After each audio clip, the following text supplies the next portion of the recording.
In this episode, we're going to take a look at top of the keyway tension and top of the keyway tension tools.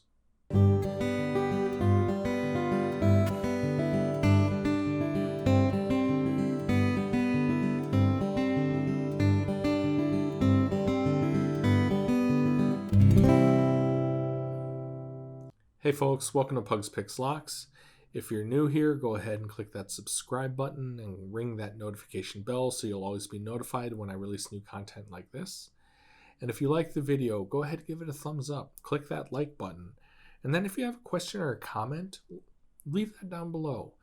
I'm always happy to engage with you in the comment section, either to answer questions or to receive your feedback, because I don't always get everything right. So if I got something wrong, or if there's something I could do differently, or do something I can do better, please let me know. I'm always looking to expand my knowledge base, expand my skill set, and to provide better content for you. And speaking of content, if you have any suggestions or requests for content, please leave those down below also. This video series, for instance, is brought to you courtesy of subscriber Riccardi, who asked for a video on tension tools and how to use them. So here we are.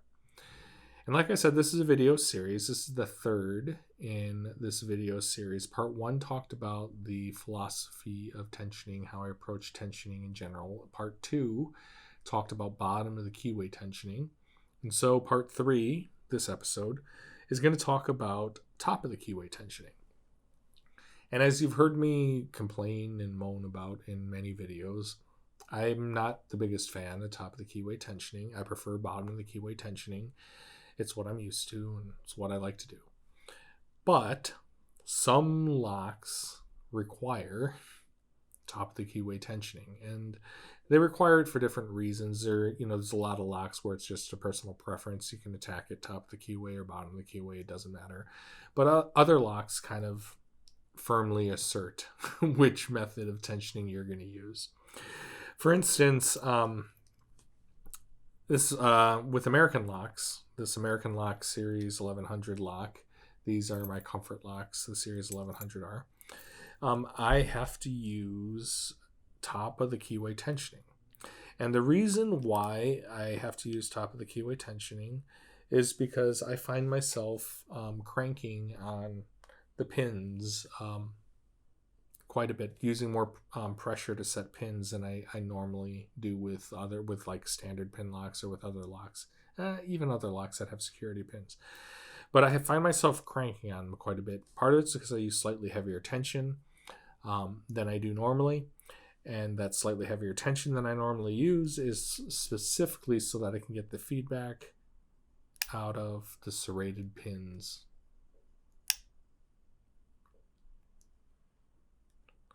And so that I can really feel when it's a serration clicking past the shear line and when the pin is actually set past the shear line.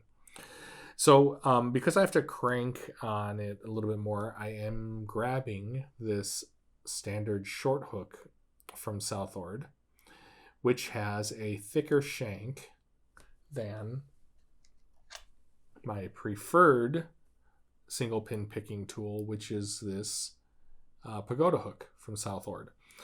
And if I put the two, if I can get them lined up with one hand, if I put them side by side,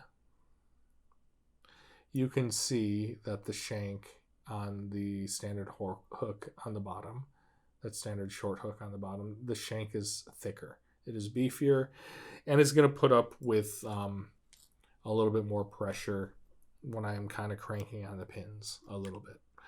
And because it's thicker and beefier like that, which I'm requiring, if I were to go bottom of the keyway with this, I hardly have any room to work in the keyway with the pick. But with that top of the keyway tension, now I have lots of real estate to work with this thicker tool. Okay, so So some locks just kind of dictate that you go ahead and use top of the keyway tension, and it's always best to listen to the lock. It'll tell you what it needs for you to get the open. All right, so let's talk about top of the keyway tension tools. Currently, I am using my favorite top of the keyway tension tool, which is this Z-wrench. It's also my favorite bottom of the keyway tension tool. But this tool, as much as I love it, because it allows me to do both top and bottom keyway, it doesn't work in every lock, not even in every American lock. So for instance, this American lock series 1100 here, this particular one, if I try to use top of the keyway tension, if I try to use this tension wrench, what ends up happening is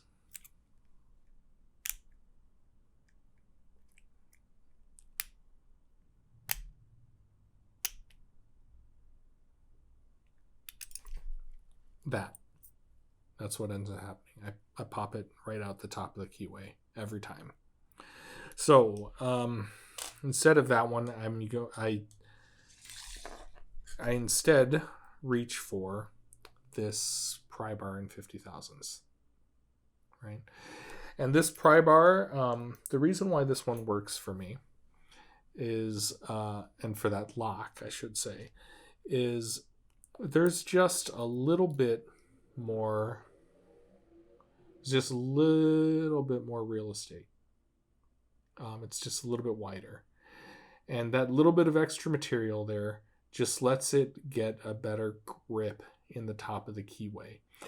And the difference between that black American lock and the green one is the green one had, I think I've just chewed this keyway up a little bit. You can see it's scratched up some, and yeah, it just looks, that keyway looks a little bit more beat up. This keyway looks a little bit more pristine. You know, it's not as chewed up and mangled. So I think it's my fault that I've chewed up this keyway, and I need a bigger tension tool. And then also the other end of this pry bar, it has this notched head on it, and that notched head is so that you can hook into the top of the keyway and tension it. But this end is recessed. Well, I guess this particular one is actually long enough. I'll show you with some of the rounded off ones that I could actually use this end.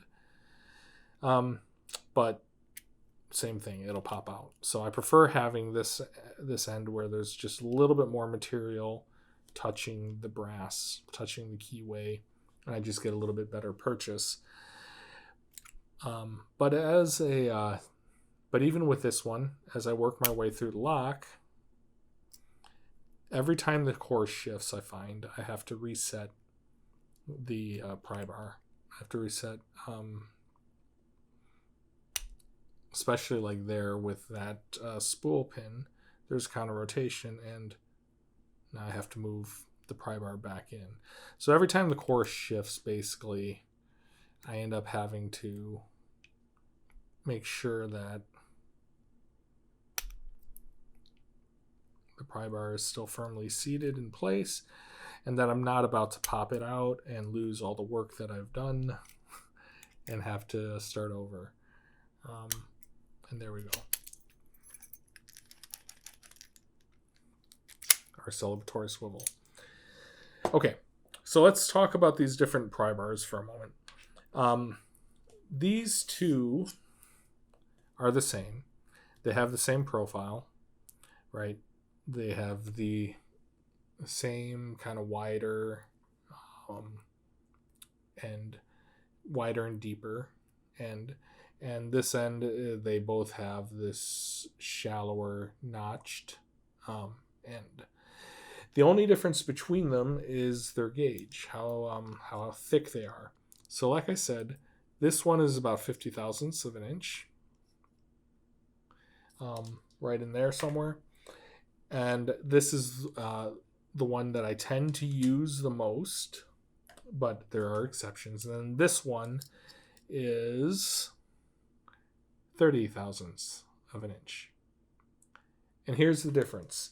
I always reach for the thickest, heaviest pry bar or thickest, heaviest tension tool in general that I can use, because the thicker and heavier tension tools transmit feedback better because they don't flex, they don't bend, they're not as springy. But this LOTO, this Master Lock 410 LOTO lockout tagout, that 50 thousandth pry bar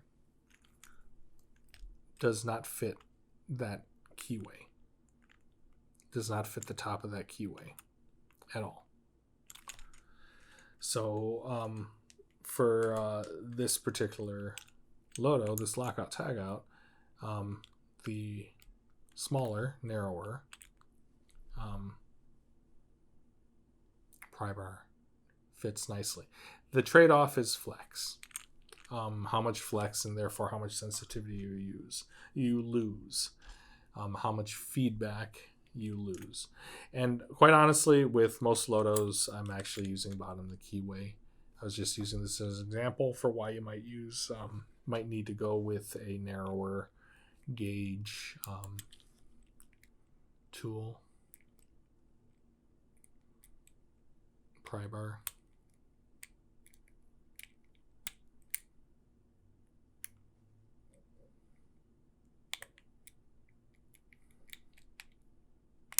There we go. There's our open. Okay. But we're not talking about bottom of the Keyway here. We're talking about top of the Keyway. All right, so let's continue going with the top of the Keyway tools. So the rest of the top of the Keyway tools that we have here are also pry bars that are rounded off. Not sure what advantage them being rounded off give, but they also progress in terms of gauge. 50 thousandths. So let's take a look here. So this one is in, I lied, 38 thousandths. That's because I grabbed the next one down. Okay. So around 50 thousandths of an inch. This one around 40 thousandths of an inch. This one around 31 thousandths of an inch. And then our narrowest, thinnest, springiest, in my opinion, most useless, around 27 thousandths of an inch. Okay. Then, oops, totally messed up my pretty little arrangement here. Oh, well. Life happens, right? Okay. And then this one is also a really narrow one. This one's 26 and a half, 27 thousandths of an inch, somewhere in there. And this one's a little bit unique in that it doesn't, it's not notched on either end. So I guess there might be a lock that there's an application for it. But for most locks, having that notched bit, let's grab our 50 thousandth pry bar and grab our American lock here. So that notched end, let's see if we can see here. That notch lets you expose more of the keyway. It sits in there. You can expose more of the keyway. I can barely see pin 1 over the top of it. And that's one of the things that you have to be really careful about and consider as you're tensioning using top of the keyway. Because your tension tool is resting near the pin stacks, it has the potential to actually touch pin 1. especially if you angle it downwards slightly by accident, or you angle it because your thumb slips a little bit, you can actually end up binding pin 1, and just making it feel different than it should or normally would. So you just have to be a little bit careful about how you place the pry bar to make sure you're not interfering with that first pin. The reason for the different depths on these pry bars is, for some locks, you can get away with this shallow depth. And like if we were going to use top of the keyway tension on this master lock, we'd have to go a size down. On this master lock number 5, we can top of the keyway tension it with the shallow depth, right? Because that keyway isn't really recessed. The core is not really recessed at all. But with these American locks, having that recessed that far, you can see that you're just barely touching. Oh, so that was off camera. Sorry, I wasn't looking at the camera itself. I was looking at the lock. You can see that's just barely touching the face of the keyway of the core, so it's not really getting any purchase in the keyway itself. So that's where you have the larger depth. Let's use the 50 thousandths for this, or however thick it was. I forget. Don't have the best memory. So that's the reason for the different depths on it. But yeah, so these are your basic pry bars. This one, I'm sure there's a use and an application for it somewhere. Maybe it's in this particular American lock. Nope. Too flimsy. It slips around. So yeah. Anyways, I'm sure there's a use case for it. But anyhow, top of the keyway tensioning, top of the keyway tension tools. Use the pry bars, but if I can, whenever I can, I'll just end up using my little Z-wrench here. So to recap the kind of tips and tricks portion of all of this, just be careful about binding or interfering with pin 1 when you set your top of the keyway tension, especially if you're using one that like this, that can slide all the way in and rest against pin 1. So just be careful that you're not interfering with pin 1. And then the other thing that I make sure that I do is I constantly check visually and sometimes by feel. I check to see if the tension wrench is staying where it needs to be. It's not walking its way out where it's going to ping right out of the top of the keyway. And that's, like I said, maybe that's failing on my part. I wouldn't be surprised. And if you have any tips for how to prevent tension wrenches from flying out of the top of the keyway, I am more than happy to listen and learn from you. But there you have it. That's top of the keyway tools and how to use them and the differences between them. Hey folks, thanks for watching. If you liked the video, remember to drop a like and leave a comment or a question below. If you're new here, subscribe and ring the notification bell for more content like this. Until the next video, happy picking y'all.